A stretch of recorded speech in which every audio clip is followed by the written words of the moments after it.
Howdy, all. I am Adam, the Renaissance Nerd. And before we get started, Merry Christmas, everybody. Merry Christmas. Now I have a machine gun. Ho, ho, ho. All right. Spider-Man No Way Home. I said it for months. Check the videos, check the receipts. I said this movie would make bank. I said it would make a buttload of money, and it has. In its first weekend, not week, not month, weekend, it has made $600.8 million worldwide. In its entire run, Black Widow made $379.6 million. Shang-Chi, $432.2 million. The Eternals, still going, but nobody cares because it's not even broken $400 million of its needed $500 to $550 million cost to break even. Shang-Chi need a little bit of money. Take your W stands. Look at this juggernaut that was the greatest opening weekend on this, greatest opening weekend on that, and compared to that on weekends that nobody cared about, and beating out other movies that nobody cared about. Spider-Man No Way Home is beating Infinity War, and will possibly beat Endgame in terms of making money in a certain span of time. Spider-Man No Way Home is a success. Do I care about the movie itself? No, I don't. I am checked out in watching the MCU. I cover the MCU for you guys. I cover the numbers. I cover the logic. I cover what I see as a dying franchise. But that doesn't mean that this couldn't have been a good movie. And apparently everybody's enjoying it and everybody is free to enjoy it. I personally just do not bite on nostalgia bait. I just don't. I don't bite on nostalgia bait. Not interested. But everybody else is free to enjoy it. And I'm glad. I am honestly glad that people have enjoyed this movie because people deserve fan service. We all deserve fan service. We all deserve to get something we want. People wanted Tobey Maguire to come back. People wanted Andrew Garfield to come back and get redemption, which apparently he did. But I just don't care. And that's all I'm going to say about Spider-Man No Way Home. I'm not going to comment any further because that's all I needed to say. Congratulations on producing a good movie, Sony. And I am glad that everybody has enjoyed it. And I hope it continues to make money just for the fact that it destroys the SJW woke narrative that the MCU was doing so well before this with your fake praise for Shang-Chi and your virtue signaling love for the Eternals. Because that's where this is going right now. This video is continuing down a path of the fact that Spider-Man No Way Home was an outlier because people want to go see Spider-Man. They're not going to see this because it's the MCU. They're going to see it because it's Spider-Man, one of the three most recognizable heroes in the world next to Batman and Superman. The MCU is not in a good place, and anybody that tells you that is lying to you and lying to themselves. Again, look at the numbers for these movies over their entire runs. This has been out for 2 months now. Almost 2 months. In a week or so, it's been 2 months. November to December, December to January. And then that's going to be it. It's done after that. It's going to Disney Plus, where no one's going to watch it there either. Financial failures. TV shows that nobody talks about. TV shows nobody cares about. Hawkeye. Who's talking about Hawkeye except the shill websites? Nobody. What's coming down the pike movies-wise? Doctor Strange Multiverse of Madness. Doctor Strange and the Multiverse of Madness has gone through significant reshoots and is still doing it at this very moment for probably another couple weeks if that article title is to be believed.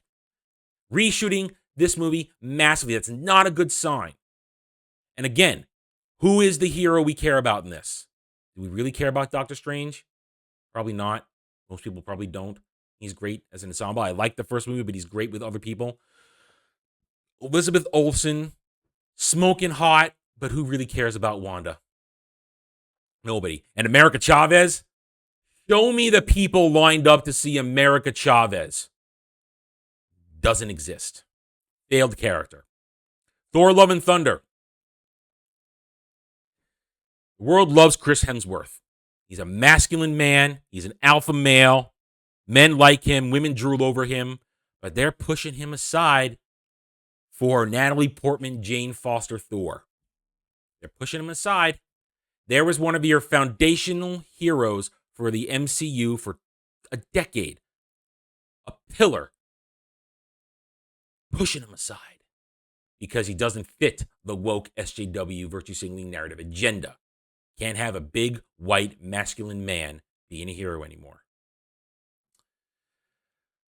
Black Panther: Wakanda Forever. They should have recast T'Challa. They should have just done that, not this, whatever they're doing with this. Letitia Wright has been a target of the woke SJW cancel mob for her beliefs on certain things. She's been injured repeatedly. This movie is a production nightmare. And again, without T'Challa, who people liked as a character since Civil War, who are you latching onto? Who's the hero you're going to latch onto? Not there. The Marvels. Nobody cares about Carol Danvers. Nobody cares about Ms. Marvel Kamala Khan. Nobody cares about the chick from the WandaVision show who's coming in as another Marvels. Nobody cares about the Marvels. Nobody likes the Marvels. Kamala Khan is a failure of a character. Carol Danvers is a failure of a character. See what I'm saying here? Where's your superhero to latch onto? Where's your person people are not only looking forward to see, but will enjoy watching? Doesn't exist in this movie either. Doesn't exist. Ant-Man and the Wasp. Everybody likes Paul Rudd, but nobody cares about Ant-Man and the Wasp. Nobody cares. The other two movies did bupkis. They did this level in non-coof era numbers. They did this level of thing, and nobody rang the victory bells over that. They just had it happen and they moved on. Wrong one. Ant-Man and the Wasp nobody cares about it.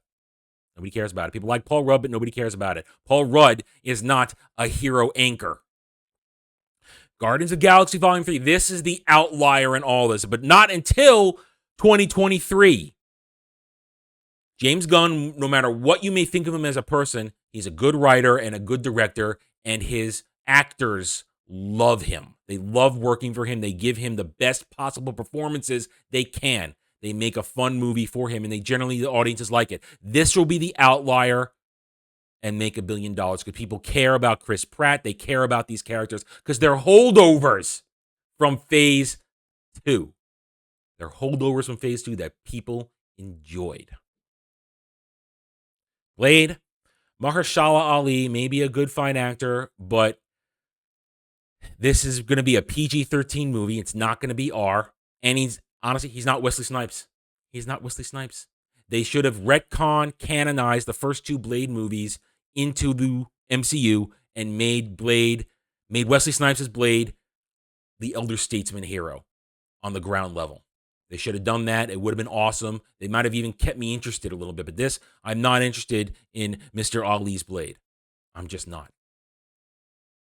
So not only have I shown you that nobody cares about the lineup of actors and heroes coming into this. Oh, I forgot there's one more. Fantastic Four. No date release, no cast release, because they might do who knows God knows what with the Fantastic Four. Now, I'm not a Fantastic Four fan. I have always been annoyed by Reed Richards my entire life. He's Mr. I always save the day. I've never liked Reed Richards. So this was never going to grab me in the first place, but people love the Fantastic Four. But, well, they could do so many things wrong with this between race swaps, gender swaps, sexuality swaps. We don't know what they're going to do with this. And it's so far away, it is not saving the MCU. Because the MCU, despite the fact that they have no powerful foundational characters, because Tom Holland is already talking about producing a Spider-Man movie where he's not Spider-Man. He's been talking about not wanting to be Spider-Man now for a couple of weeks since all this press for No Way Home began.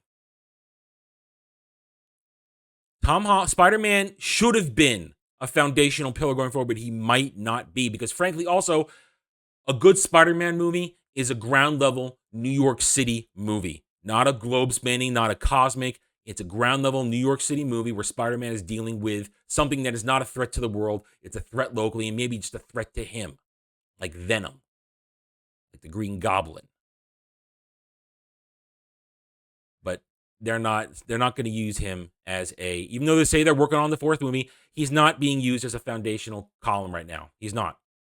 They're going to go with this twit right here. They're trying to push her again. So you got no heroes that people care about now that Spider-Man has had his moment in the sun again. And then that brings the second point of why the MCU is in trouble. Narrative. The narrative for the overarching story. For a decade, we knew where it was going. Thanos and the Infinity Stones. The multiverse and Kang. A handful of TV shows that are sort of connected to the rest of the movies in very poorly done way. I mean, She-Hulk, Ms. Marvel, more Loki, Armor Wars. Does anybody actually care about any of this? No. They don't add to the narrative. Frankly, Loki, one of the reasons the narrative is so screwed up right now with that multiverse. Oh, I forgot. Ironheart. Oh boy, looking forward to Ironheart. Said nobody. Narrative mess. We don't know what the overarching story.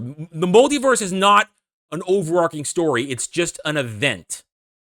And it should be done and over with as quickly as possible because all it does is make for confusing stories going forward. So you see what I'm saying here?